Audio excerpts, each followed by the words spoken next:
Ano ang pagkain na dapat iwasan para protektahan ang mental health mo? Malaki ang impluensya ng pagkain sa ating mental health kasi 95% ng serotonin ay nagmumula sa ating bituka. Ano ba ang serotonin? Ito ang happy hormone. Kaya sa mga nakakaranas ng depresyon, ang ilan sa kanila ay mababa ang kanilang serotonin. Meron tayong mga healthy bacteria sa ating mga bituka. At yung mga bacteria na ito ay nagproproduce ng serotonin. Ibig sabihin kung nabawasan ng mga healthy bacteria na ito, mababawasan rin ang levels of serotonin sa katawan.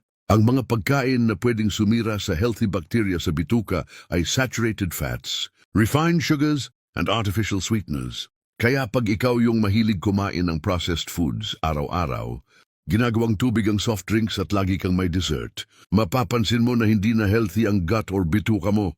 Pag madalas kang bloated, madaas ang cravings mo for sugar, madali kang mapagod sa mga simple physical activities at mabilis magbago ang mood mo. Para mapadami ang healthy bacteria sa bituka, kailangan damihan natin ng fiber. More fruits and vegetables sa diet kasi ito ang food source ng mga healthy bacteria sa bituka.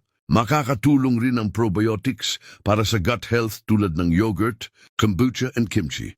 Remember, 50% of our meals should be composed of fiber, 25% protein, and 25% carbohydrate.